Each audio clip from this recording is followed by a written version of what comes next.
বিশ্ব champion Spain আর্জেন্টিনাকে এক গোলে হারিয়ে বিশ্ব চ্যাম্পিয়ন হয়ে গেছে স্পেন 2026 ওয়ার্ল্ড কাপের।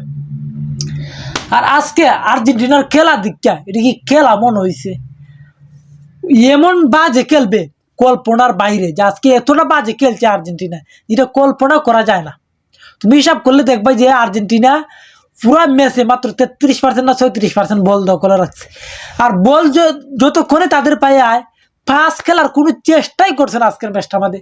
পাস খেলার বল বা এবার লং শট মাইরেই বা এবার স্পিনার পাই, বা এবার স্পিনার পাই। আর আজকের এই ম্যাচে যারা বলতে এতদিন যে আর্জেন্টিনা রিড, আর্জেন্টিনা ফিফা কিনা নেয়, তাদের মুখে আজকে বইরা দিছেনি যে আজকে লেফারি কতটা ফাউল আর্জেন্টিনাকে দিছে আর কতটা ফাউল তোমার জকে দিছে, স্পেনকে দিছে। দেখছো নি ম্যাচটা? এই যে এনজো ফার্নান্দেজের এলো কার্ডটা হয়েছে, দুইটা এলো কার্ড, এটা কি এলো কার্ড হয়? হিসাব করে দেখো। এনজো প্রথমে এলো কার্ড এনজো ফার্নান্দেজকে যেন দিয়ে, সেটা তো এনজো ফার্নান্দেজ বললো যে তারা দেখতে ভালো যে উল্টা এনজো ফার্নান্দেজকে তোমার লেফারি হলুদ কার্ড দিয়ে দিচ্ছে। সেকেন্ডটা এটা বল লাগছে উড়ে পড়ছে তার স্পিডের কারণে, সেটাও এলো কার্ড দেয়া মার থেকে ম্যাচ সারা কইরা জ্বালাইছে তোমাকে লেফারি। তো যারাই এতদিন বলতা যে আর্জেন্টিনা ফিফা কিনে নি গায়, যদি আর্জেন্টিনা এই জায়গা ফিফা কিনে নিত তাহলে ওয়ার্ল্ড কাপ স্পেন জিতে না, আর্জেন্টিনা জিতে। তো আজকে দেখছো নি যারা এতদিন খেলে আর্জেন্টিনা বলতা ফিফা বয়, মেসি ফিফা বয়, আজকে দেখছো নি খেলা? হ্যাঁ, আজকে তোমাদের মুখের মধ্যে বইরা দিছে নি? হ্যাঁ, আর তাদেরকে কি করবো লেফারি, আমরা কি করবো? কোনো কিছু দোষ দিবা না। কিন্তু আমাদের যে আর্জেন্টিনা প্লেয়াররা কি খেললো ওর হতাশাজনক, মানে বল আগে রিসিভই করতেছে না, বুলপাল পাস দিতেছে, বল আগে যেন রিসিভ করবো পুরো ম্যাচটা দেখতেছে যে পুরা করে ইউজলেস খেলছে দিলে, মানে কোনো এনার্জি নেই কোনো একটা প্লেয়ারের ভিতরে।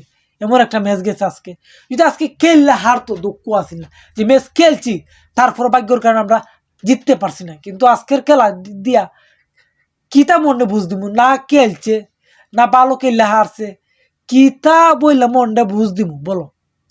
যে ভালো খেললে তো হারতো তাও তো মনটা বুঝ দিতাম। এমন ভাবে খেলছে, এতটা বাজে খেলছে যে 33% বল মাত্র পায়ে দখলে রাখছে আর্জেন্টিনা। হ্যাঁ, আর ওয়ান টার্গেট শট মাত্র দুইটা, তাও আবার লাস্টে 2 মিনিটে দুইটা নিচ্ছে। আর পুরো 120 মিনিটে ওয়ান টার্গেট শট একটা নিত, তাও দুঃখ আসেন না। কিন্তু সবচেয়ে বড় খারাপ লাগতেছে মেসির জন্য। হয়তো তাকে আর আমরা এই যা আর্জেন্টিনা হইয়া খেলতে দেখবো না, এইটাই মনে তার শেষ ম্যাচ সম্ভবত।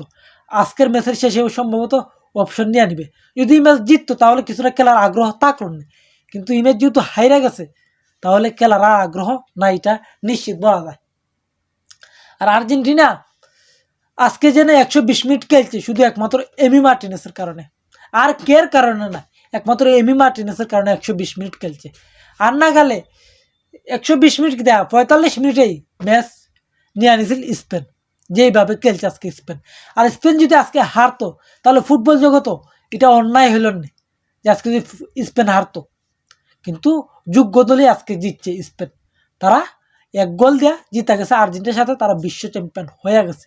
আর আজকের ম্যাচ দেখিয়া আর্জেন্টিনা ফ্যানরা যতটাই না ম্যাচ হারছিল দুঃখ আসিল না, কিন্তু আজকে এমনভাবে হারছে এটা করে বেজ্জতি হারা করতে গেলে, বেজ্জতি হারা, যে বড় কোন টাচই করতে পারছে না আর্জেন্টিনা। এটা কোনো মানা যায়? আজকের ম্যাচটা